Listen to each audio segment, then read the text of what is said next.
My front cover is very different from your average magazine. For instance, the usual front cover features the lead artist set against a white background posing in a style fitting with their genre. My cover also has a vintage feel. The classic masthead text is simple yet striking, although the colour used for the text is not too bold, as I felt muted tones would set a very cold winter feel to the issue. I also wanted the colours to run smoothly throughout this issue, to create more repetition for the house style.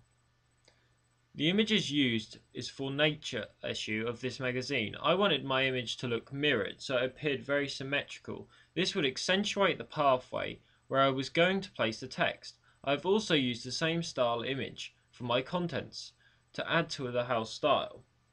To create the image, I have used the original image, then layered the same image on top, changing the opacity of each layer. This creates a hazy image due to the subtle movements of each layer from left or right.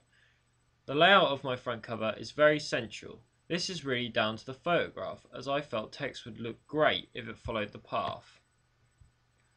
I have placed the barcode to the left with the price of the issue above. I have also used the same font for the price as I have used for the rest of my front cover. My front cover makes you want to look inside, using photography rather than a pull quote or skyline. I have included 4 topics that will feature in this magazine, so that I have some text that a new buyer can see the type of genre and topics the magazine features, hopefully enticing them to buy.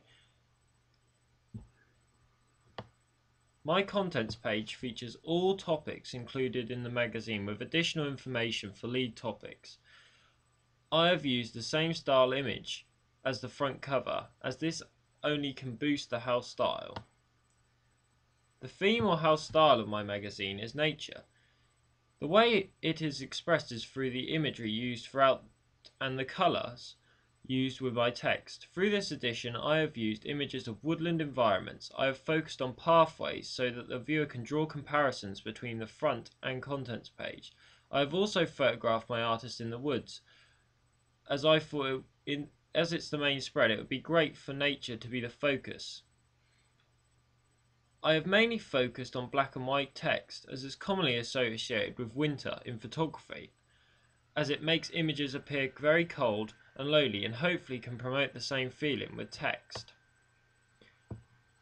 The images I've used for my double page spread were taken in a forest setting, as I thought it would be a great idea to get my artist's article to mould to this edition of my magazine.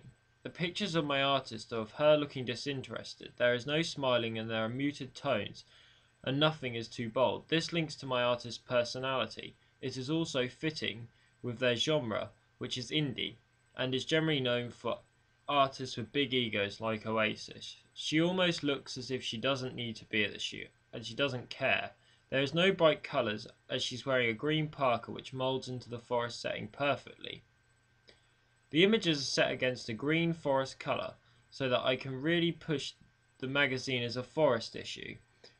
I have also used white text, which is the same font as my front cover and contents page.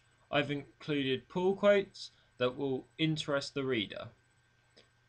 I have used the same font throughout my magazine, as I think it's nice to see a flow between the pages, and only time I have changed the font is for the title of the double page spread, which I felt needed to look a little different and stand out.